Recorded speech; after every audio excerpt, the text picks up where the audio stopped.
Hey guys, Dark here. As you might be able to tell by the title, I'm just kind of talking. There's no reaction here. I'm just wanted to ramble on about a couple things that have to do with the channel and a couple of other things that are just of general interest. And I don't know, I just thought I'd record it and throw it out there. If, like I say, anybody wants to hear the sound of my voice, well, here I am for the next 5 or 10 minutes, I guess. So, anyways, what did I want to talk about? Well, let's start first of all. I just wanted to talk a little bit about the image I put as my background here because I love space. I love the idea of like infinite space and the infinite possibilities contained within it and what's beyond it. And, all the questions, all those questions that are impossible to answer. I just seem to gravitate towards them. Um, yeah, I don't know why, but I'm sure many of us are like that. It's just curiosity, right? But it's something about trying to um, answer the unknown. There's something, I don't know, it just seems kind of perverse in a way because I mean by definition you can't possibly know. So it just feels like it would be a vicious circle, but it's entertaining nonetheless, and I do love to think about it. And when I see an image like this, which is the old Spitzer infrared image on I don't know if it's on your right or left, but right above me here, and then compare it to the James Webb on the other side there, and it's wow. I mean, the definition of this camera is truly stunning, and I'm so excited to see. Like, Hubble was really impressive as well. Hubble sent back some amazing photos of space, and I just expect, yeah, this new telescope. Because I mean, when did they design this James Webb telescope? Like 20 years ago? More? I mean, it just seemed like it was never ever going to make it into space. And I remember the day it launched, I was just fingers crossed. It's like, come on, don't malfunction, because I've been waiting for this telescope since they announced it. And like I say, I don't know when, but I'm sure it's 20 plus years ago because it got delayed a lot.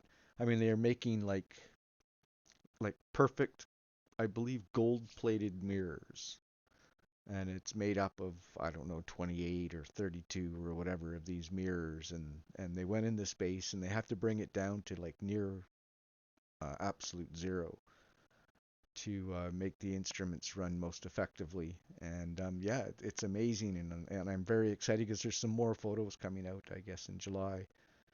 This one was just testing the focus of the camera, and like you can see, I mean, just the sharpness and the definition is just the possibilities and just the images we're going to get is yeah, it's a very exciting time for science, uh, I'm sure, and for me as well. So, anyways, that's it on that image. So, what else do we talk about? Oh yes, uh, just looking at it now actually makes me think that I might want to make this a little bit bigger. Okay, so that brings us to our next topic. Um, Previously, I'd always make myself the big screen and make the video that I was watching the small screen. And I noticed since I came back, I had it flipped around. And I don't know. Do you guys have a preference one way or the other? Would I think early on, and especially for the live stuff, I mean, it might be nice to have the video as the big screen so you don't, and other times, when it's just, maybe a lyric video or something, perhaps it would be better to have me as the big screen. But I'm really kind of, see, here's where the issue is, because normally I would just kind of customize depending on the type of video I was reacting to, right?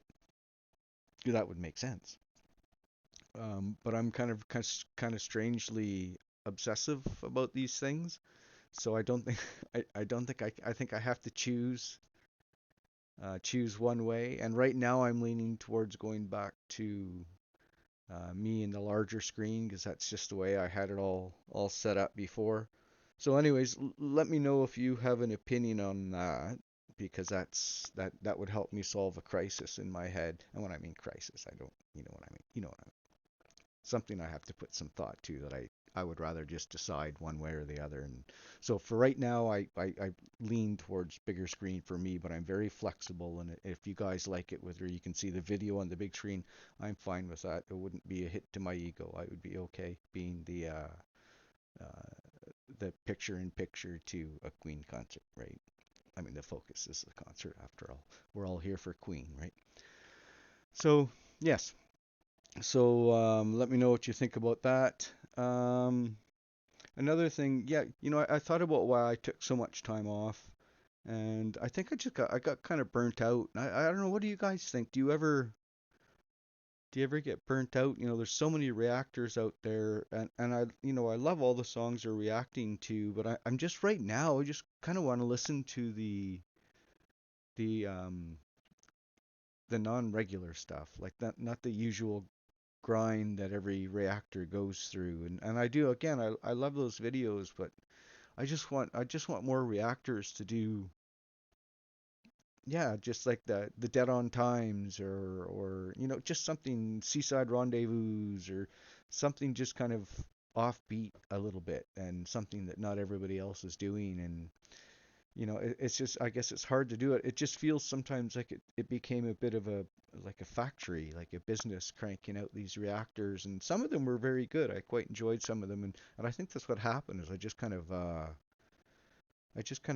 burnt out watching them, or maybe I came less tolerant to the bad ones. I remember I remember one time, it actually made me, it actually created a bit of a feeling in me. I remember coming across this one girl, and she was very cute, right?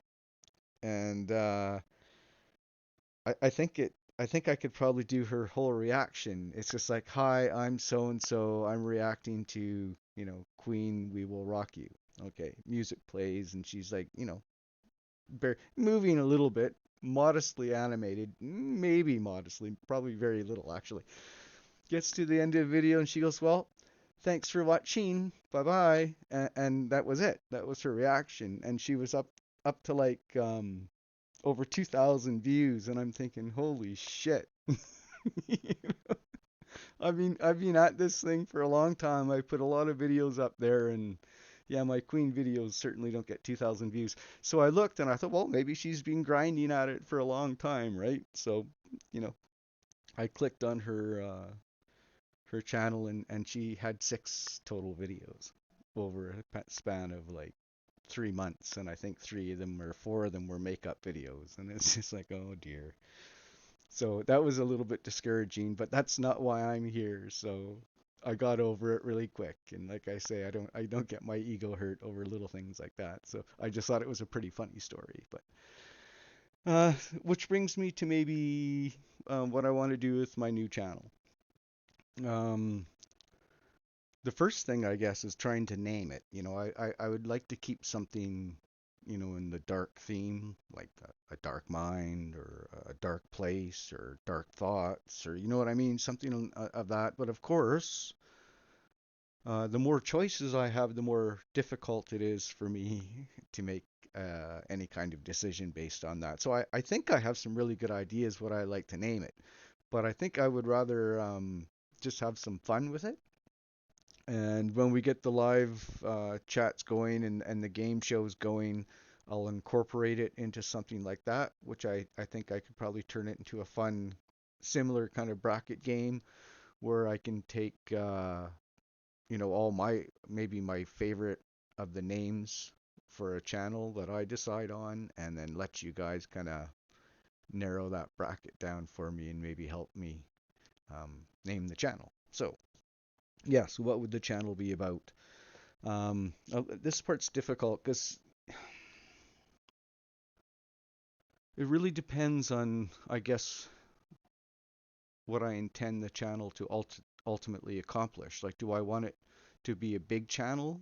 Well, that's an interesting question, because I really just want to just, I view a lot of society and the direction of society, and the way we weave ourselves through society quite differently, I find, for most people that I talk to. And I'm usually pretty I enjoy talking to people, and I really try to ask questions that let me understand who they are as people, and yeah, I think I have fundamentally different ways of and seeing life, and I think that has a lot to do because I'm not an avid book reader.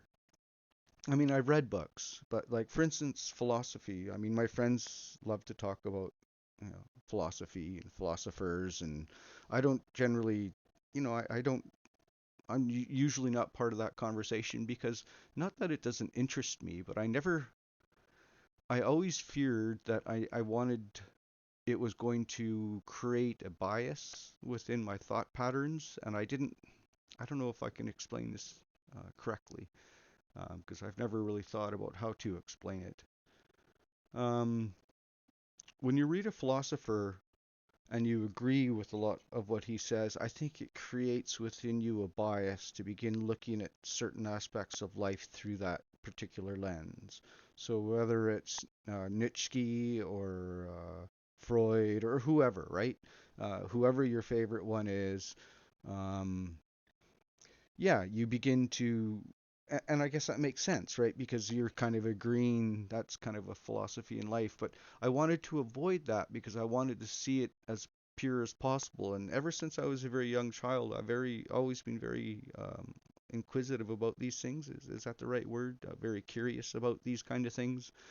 I remember at 7 years old, figuring out what percentage of my life has most likely passed. And I remember I had this book called The Book of Lists, which was very fascinating for me. And at the time, the average life expectancy for a male in Canada, I think, was like 76 years old, and I was 7 at the time. And I remember trying to figure out, oh my God, 1/10 of my life is already over, and look at me, I'm still just a kid, and I don't know.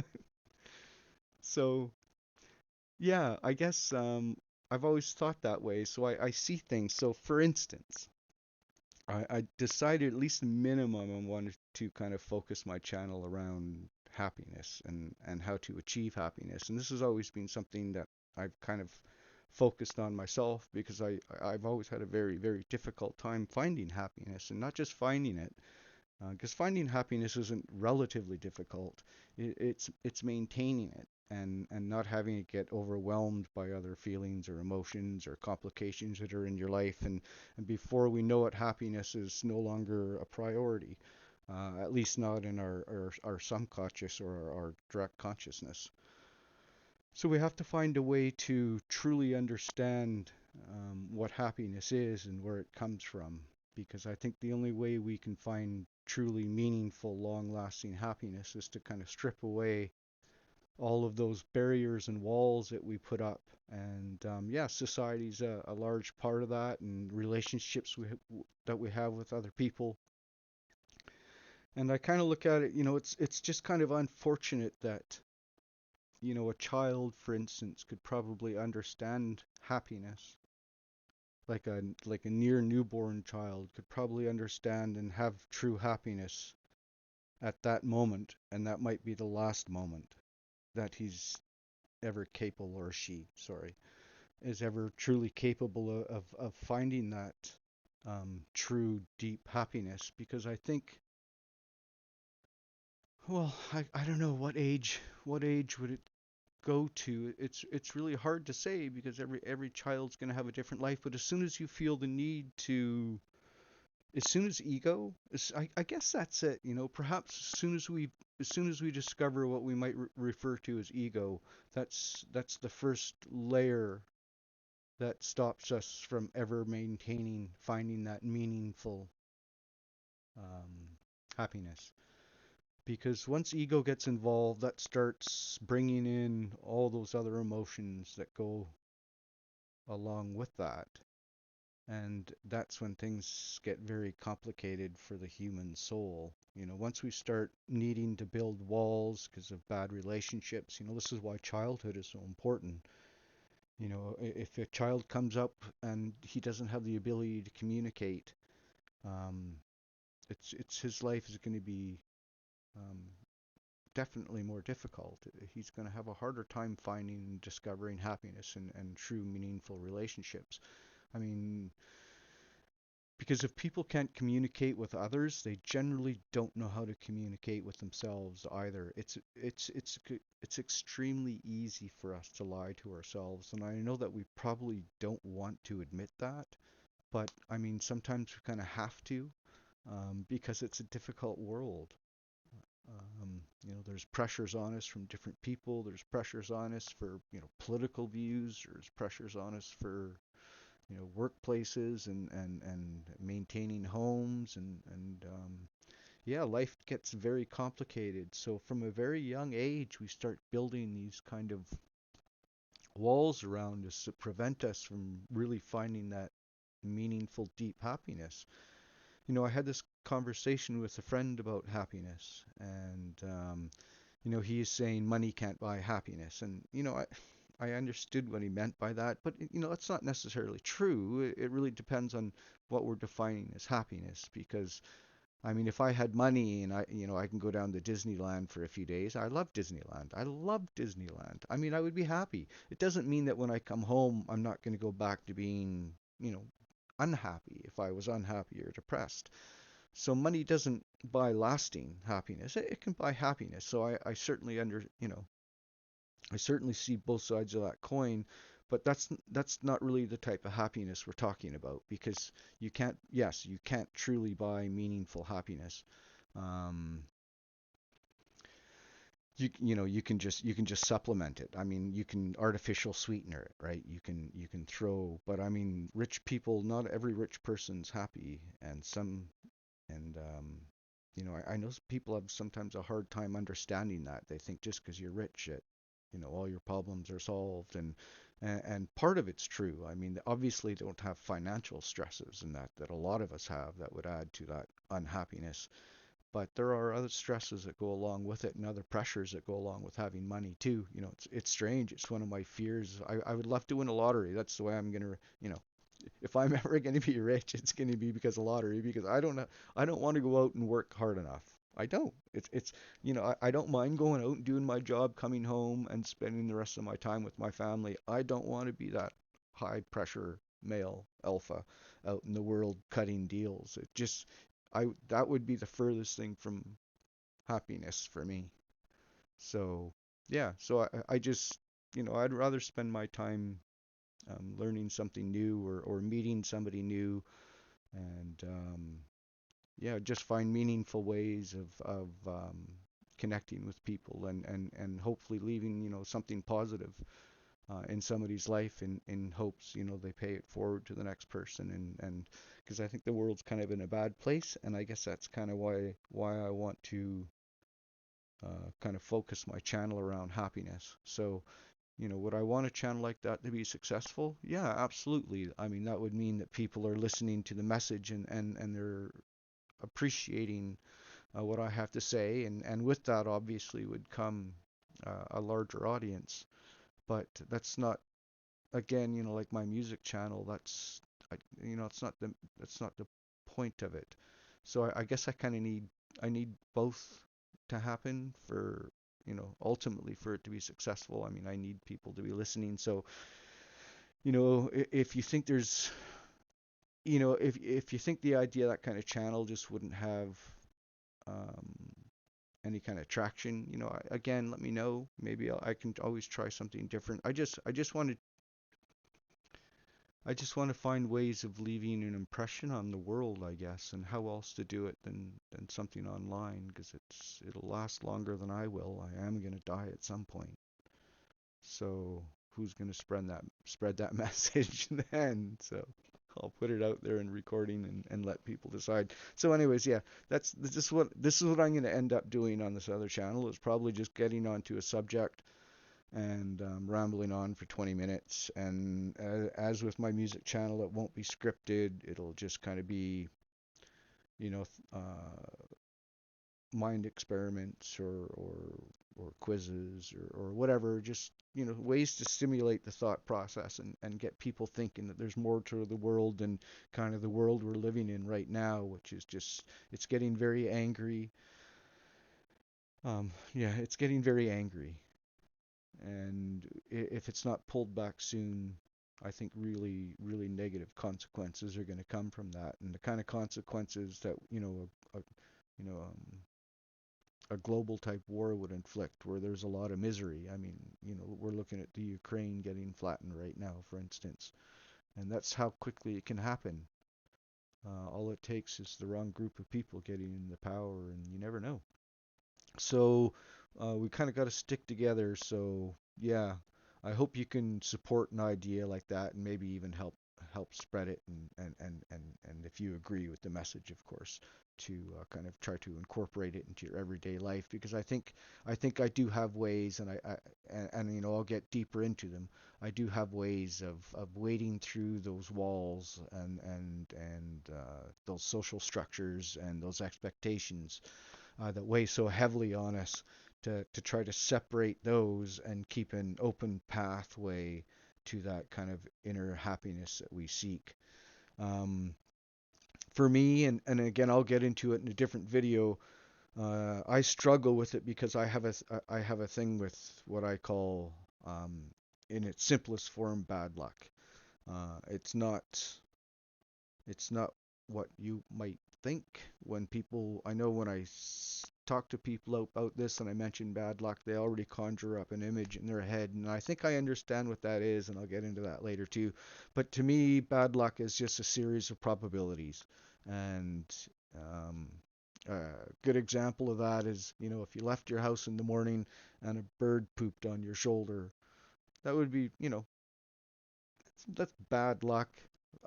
It could happen. I mean, very low possibility, but it does happen, right? People get bird pooped on. It just happens. Okay, fine. Okay, what if you went out the second day in a row and same place, the bird pooped on you again? Suddenly it's like, hang on a second, right? Like, I understand people get bird poop on them, but, what are the chances that I would get bird poop on me in the same place 2 days in a row? You might look around and think, okay, well, there's a wire there, so, birds might hang out there. So, yeah, I guess it is possible 2 days in a row. That, as highly unlikely as it might be, it's a possibility. Third day you go out, you know what I mean? At what point does the probability of that happening become unreasonable? And that to me is what I call bad luck. It's just a series of probabilities and chances. It's not some kind of supernatural voodoo thing. I don't believe in any of that kind of thing. I enjoy those kind of things for fun, like astrology and stuff like that. I love hearing it, and they're always written in such a way that you can, most people. Well, it's very intelligent the way it works. Actually, it's very the kind of words they use um, can certainly apply to a lot of people and a lot of things. So yeah, so there we are. So that would be my idea for the channel. So again, come up with some names, put them in the comments if you would. I don't care anything. Just I want to get as many together as possible, and then do my own kind of process of elimination down to, whatever the size bracket needs to be, whether it's 6 or 16 or whatever. And yeah, we'll go from there and put it to vote just for fun. Because again, this is what I want to continue to do. I want to somehow make these channels more interactive, um, because I think that's what would keep me more motivated. I like doing this, but it's just yeah, I kind of like the live aspect of it. I was really enjoying, when we were doing those Queen games, and I would like perhaps that other channel to be more interactive in that way. So we'll see, but it's just things I enjoy thinking about, and because I do enjoy thinking about pretty much anything and everything, I have a very open mind, and I'm very curious about. There's I don't think there's a topic out there I wouldn't at least be willing to listen to. You know. Um, Somebody who knew what they were talking about, talk about it. So even if I don't understand it, I can sometimes, get little pieces and fragments, and then I can take my research home. You know what I mean? And you can kind of take those buzzwords you heard and start digging a little deeper into trying to understand exactly what they told you. I had that thing where I had a buddy in Victoria, and he was as a computer programmer, I don't know, he was like halfway through his course and he was already instructing the instructor. He just one of those, Yeah, he just had one of those heads.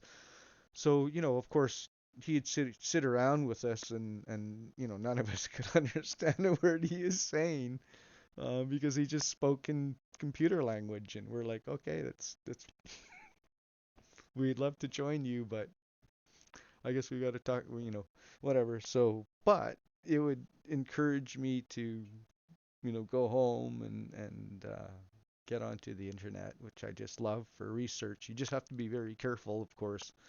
But I don't research things that are controversial necessarily. I mean, I think I know where to go for good information.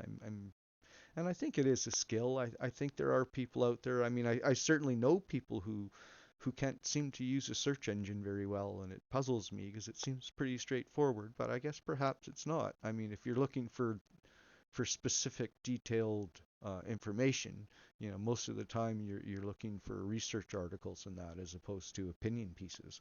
I think a lot of too many people get their information from opinion pieces, and that's a problem because opinions are, well, you know, we all have one and they don't all always match. So it just on that basis alone, opinions are unreliable because if they were reliable, everybody would have the same opinion. And we don't. So there we go. So yeah, that's it. Enough. I had planned a 5 or 10 minute video, and here we are at 26 minutes. I'm gonna have to listen to this one back because it might be just too much irrelevant rabble. But okay, so let me know. So where are we? We have to. Oh, did I talk about the Sheer Heart Attack album yet? I don't know. I've rambled on for so long. I don't know. Well, if any of you are listening to the end here, which okay, this is the bonus question. What Queen album are we talking about at the end of this video? That's the test to see if you watched. Okay, so what Queen album are we discussing at the end of this video? Sheer Heart Attack, I'm gonna start doing tomorrow. I was gonna do it tonight, but I'm kind of tired. And it's my son's birthday on the 6th, but we're having his party um, tomorrow, today. It's after midnight this morning, in a few hours from now.